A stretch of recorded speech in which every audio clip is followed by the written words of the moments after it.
Bien-aimés frères et sœurs, vous connaîtrez la vérité et la vérité vous affranchira. Ça, c'est pas moi qui le dis, c'est la Bible qui le dit. Mais moi, je vous dis mieux.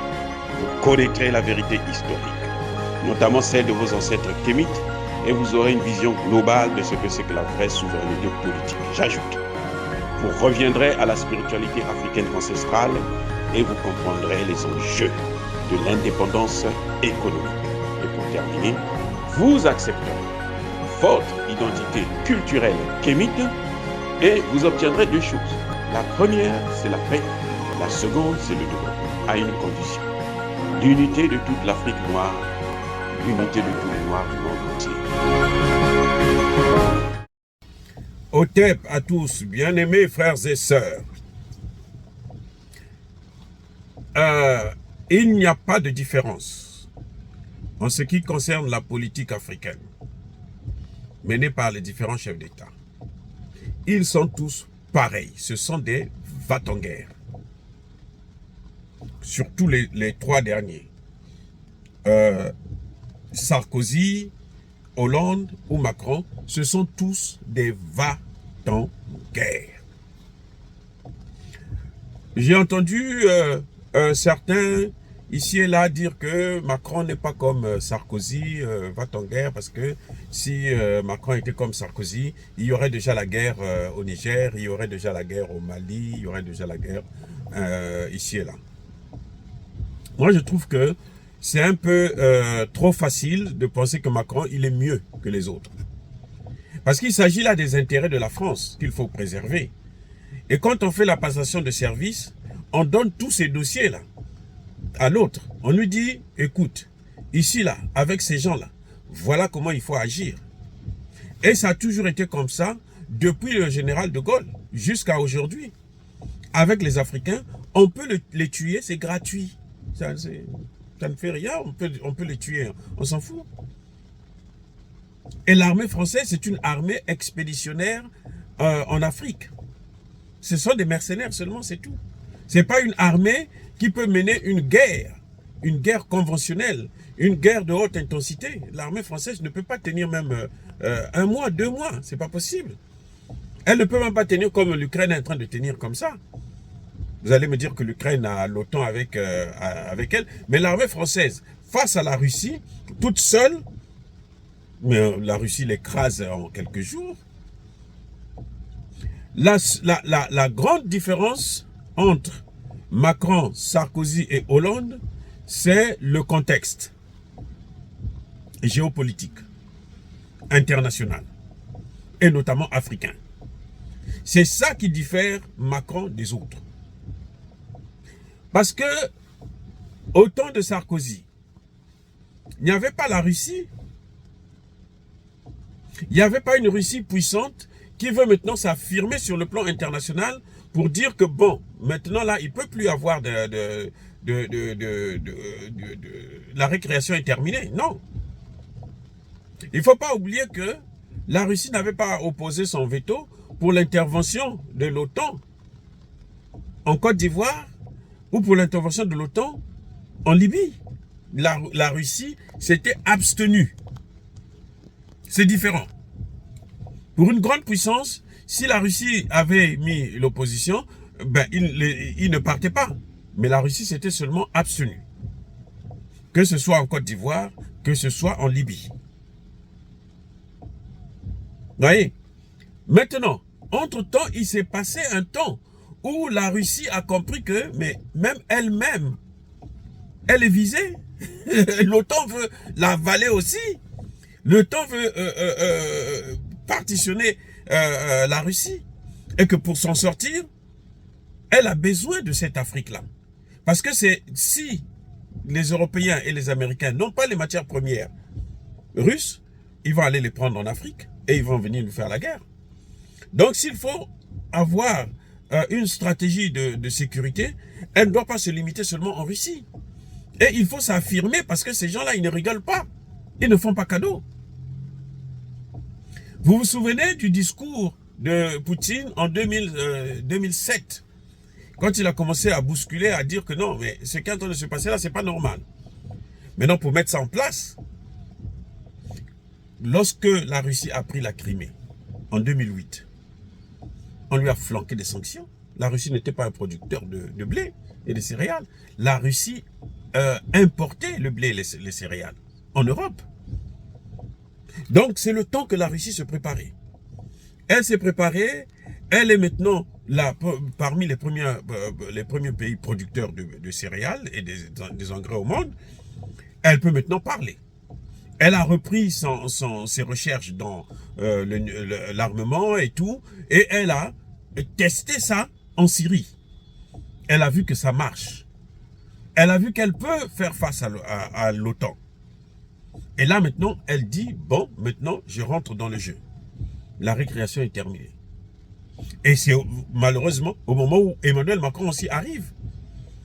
Donc Emmanuel Macron arrive dans un contexte où la Russie est maintenant une puissance militaire et même économique.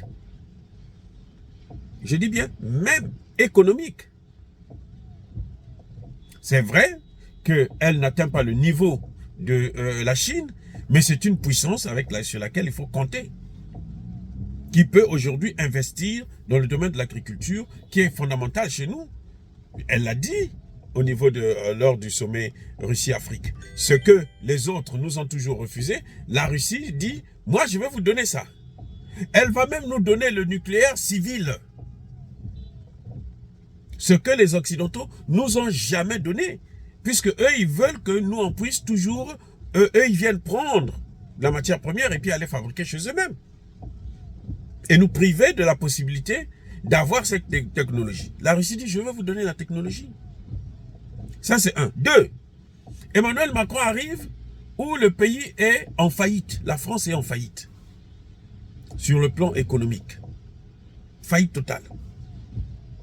Et lui, il est venu, il a creusé la dette encore. Donc la France ne peut pas à elle seule mener une opération militaire en Afrique. C'est pas possible. Elle a des problèmes. Elle ne peut pas. Il faudrait qu'elle soit soutenue par l'OTAN. Donc, maintenant, qu'est-ce qui va se passer? Quand Sarkozy commence sa guerre en Afrique, il y a quelques mécontents. Vous voyez, il y avait à peine Afrique Média qui en parlait, comme ça, de temps en temps. Et il n'y avait pas d'autres gens qui étaient là, qui en parlaient comme nous le faisons maintenant aujourd'hui. On est nombreux à attaquer la France. Parce que cette guerre contre l'Occident, c'est d'abord une guerre médiatique. Les États-Unis ont gagné la Seconde Guerre mondiale sur le plan médiatique. C'est pour ça qu'on a toujours pensé qu'en fait, ce sont eux qui ont gagné la guerre militairement. Non, ce sont les Russes. Les États-Unis sont venus bien après pour venir sauver les meubles, pour venir tirer le fruit, et elle a joué sur la communication. Donc maintenant, il y a un problème de communication. En Afrique, vous ne pouvez plus raconter n'importe quoi. Tout le monde sait ce qui se passe. Là, c'est un deuxième point. Maintenant, il y a un troisième point.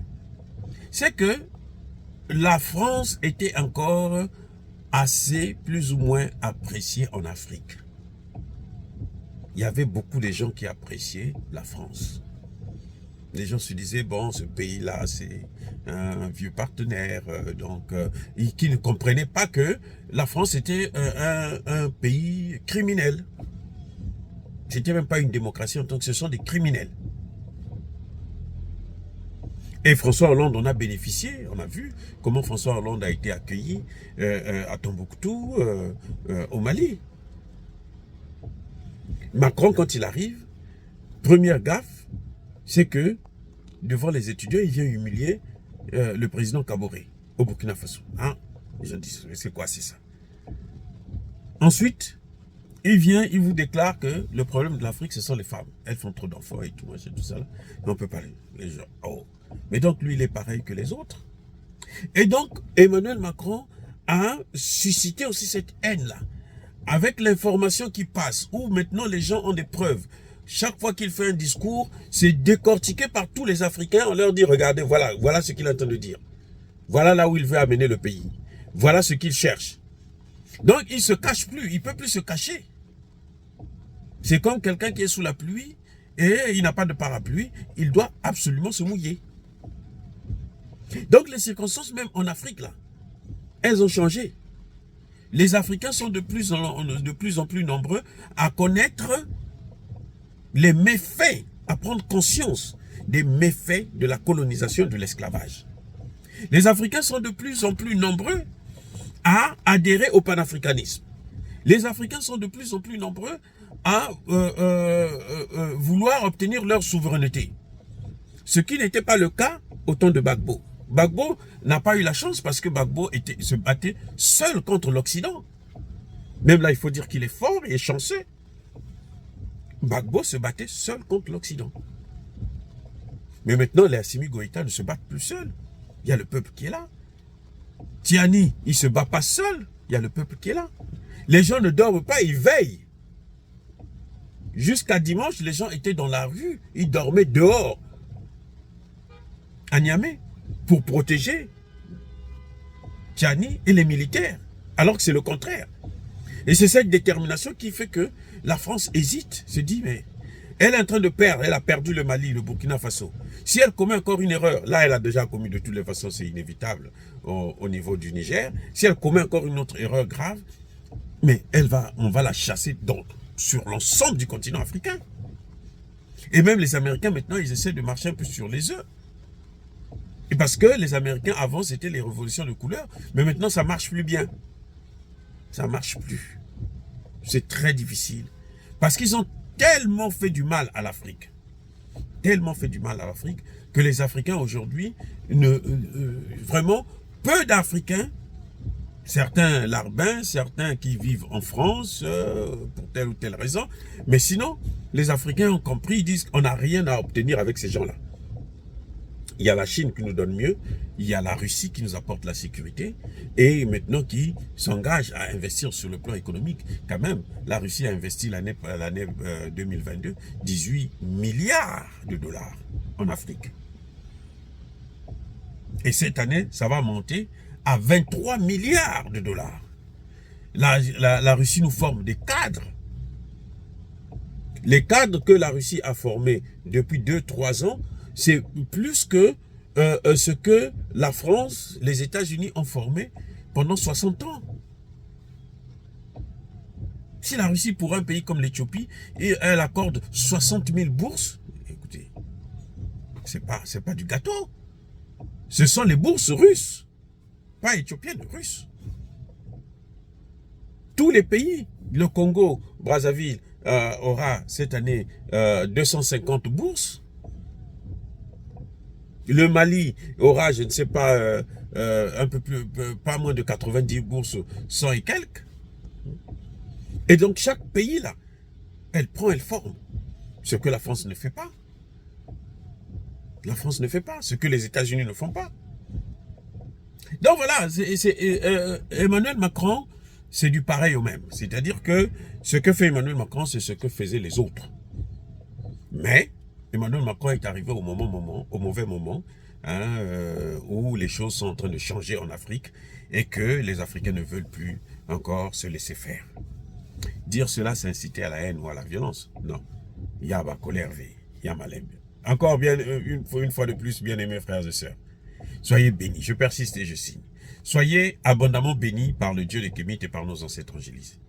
Mais que tous ceux qui persécutent le continent africain le pillent et le déstabilisent. Qu'ils soient noirs, blancs, chinois, arabes, indiens ou qui qu'ils soient. Qu'ils soient punis, maudits, foudroyés, neutralisés, écrasés, effacés par ce Dieu des Kémites et par nos ancêtres angélisés. Vive l'Afrique éternelle, j'ai dit et j'assume.